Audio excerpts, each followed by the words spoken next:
So I've had the Trident 660 for a little over a year now, 18 months to be exact, right on the dot. So let's check what mods I've put on the bike and let's see if it's still worth it in 2026.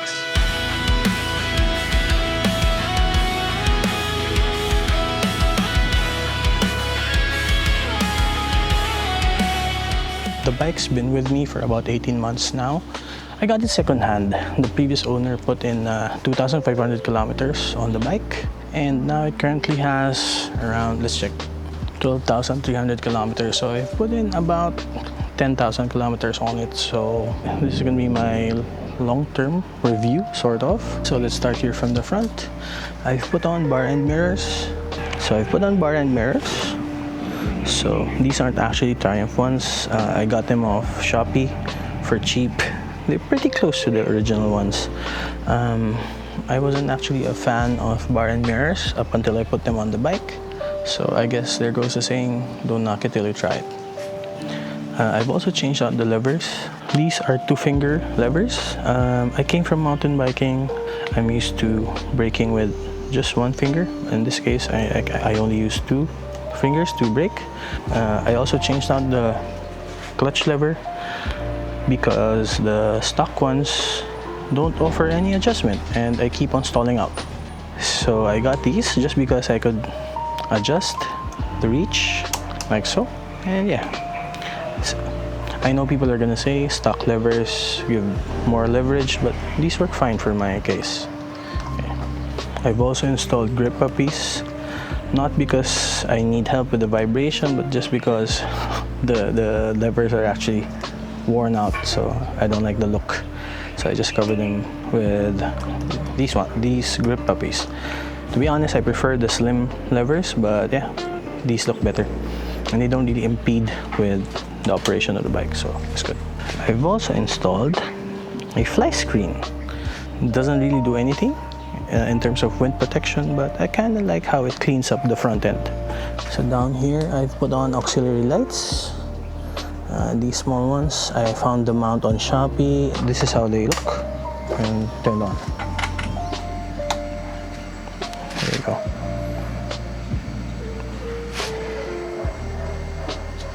To be honest, they're not the brightest auxiliary lights, but they do a good job in lighting up the road at night. And lastly, in the front end, I've switched out the long turn signals with these ones. Although the threads here are bigger, so I had a 3D printed bracket made, so these signals can fit. Now for the front end, I've put on a fender extender here, or fender extension here, just to keep dirt off the radiator, but also I've put on a radiator guard. Now, to be completely honest, the Trident 660 has some overheating issues, especially in tropical countries such as the Philippines. The bike runs a bit hot, but I'd rather have a bike running hot than getting the radiator damaged. And if it gets a bit hot, you just go on the side of the road and let the engine cool down a bit. These were already on when I got the bike. These are original Evotech sliders for the Trident 660. And as you can see, I've actually dropped the bike quite a few times, to be honest. But yeah, these are original Evotech sliders for the Trident 660. To be honest, the right side does its job, but unfortunately, the left side doesn't really protect that engine case there. As you can see, I already dropped it on this side as well. Yeah, sorry. The previous owner actually had a full system setup put on from Drift Exhaust, I believe. And then it came with their own muffler. To be honest, I didn't really like how it sounded, so I had that chopped off and put my own choice of muffler or exhaust tip. No leaks, sounds great, does the job. Want to hear the sound? Of course you do. So let's have a sound check.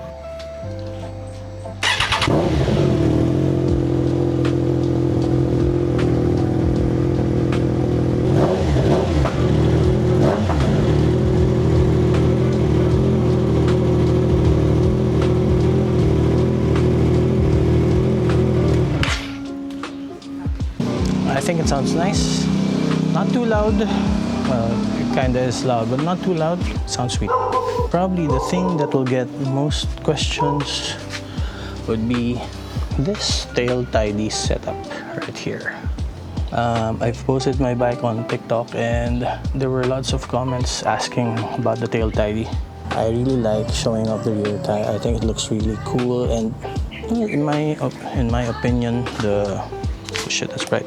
I really like the look of the bike without the tire hugger. It shows off the rear tire quite well. I'm not really a fan of the tire hugger. And then I got this chain cover of Shopee again, just so to clean up the look. And I relocated the turn signals here. The rear, again, forgive me for the dirty bike. I rode in the rain and it's gonna rain again. That's how the bike looks from the rear, with the rear turn signals relocated. I also got these grab bars installed. Not really for the pillion. My girlfriend doesn't really use it, but it's more for me when moving the bike around, so I can have something to grab onto. Yeah, that's the bike. Those are the mods that I've put on the bike.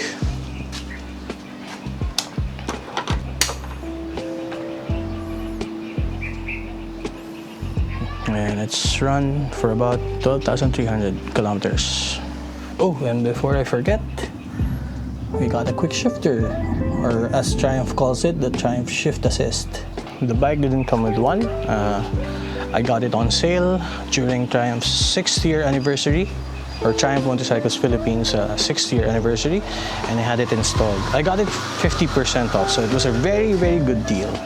I think it goes for around 26,000 pesos. I'll put the conversion here, and then I got that for 50% off. So it was a very good deal. So as I have said, I've owned the bike for about 18 months now. I do most of my maintenance myself. I've done oil changes on this bike on my own. I've changed out the brake pads.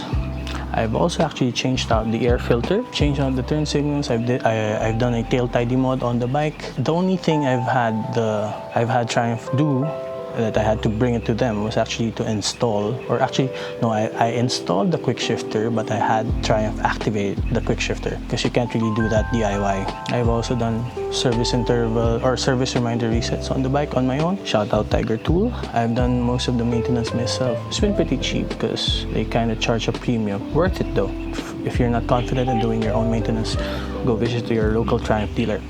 Let's talk about the advantages and disadvantages of owning the Trident 660 and whether if it's still worth it in 2026. Advantages. There's not a lot of Triumphs on the road, to be honest. And for me, as someone who wants unique bikes, kind of an advantage for me.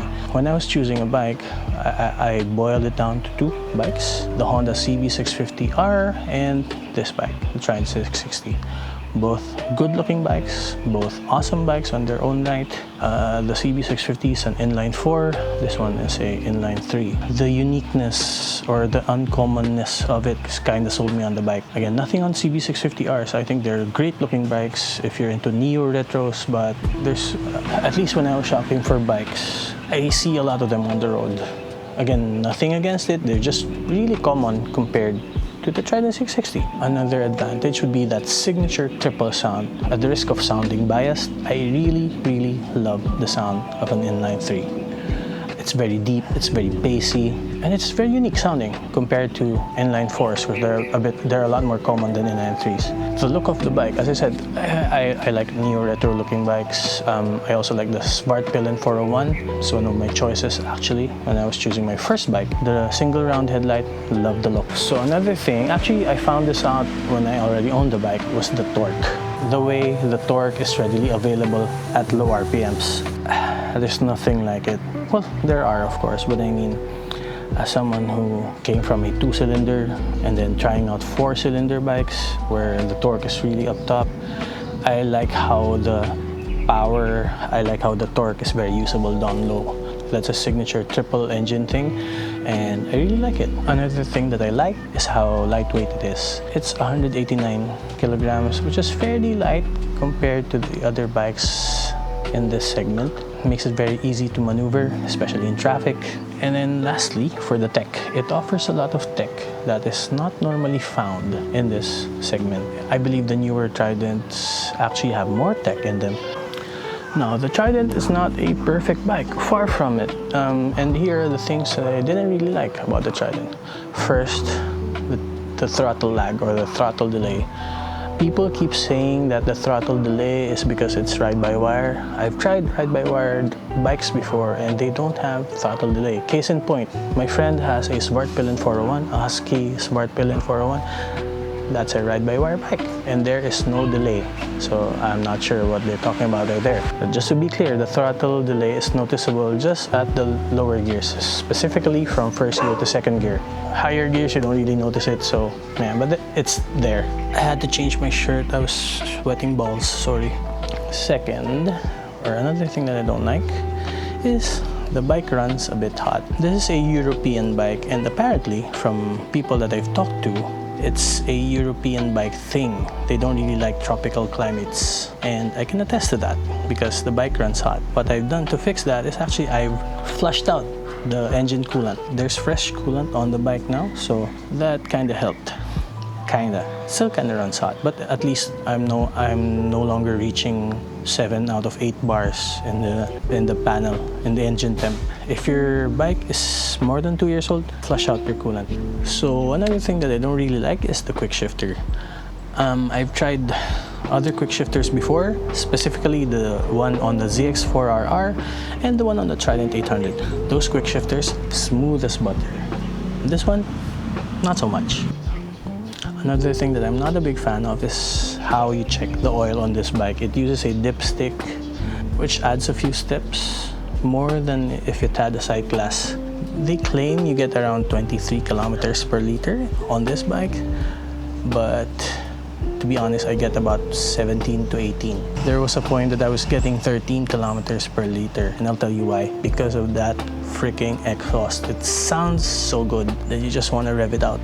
I love the sound of this bike. Actually, of triples in general. I love the sound of triples over the sound of the inline 4s. No hate, I just prefer the sound of inline 3s. So for the maintenance of the bike, Triumph prescribes an oil change every 16,000 kilometers. But from what I've read and from what I've heard, it doesn't really apply in tropical climates. So I personally do my oil changes at 5,000 kilometers. Some people do it at 3 and some people do it at 1.5. I think 1.5 is a bit excessive and 3 is okay, but I'm a cheap bastard. I just do it at 5. But I make sure I do it at 5. I don't let it go past 5,000 kilometers. It takes up 3 liters of oil, 2.8 to 3, depending if you're going to change the oil filter.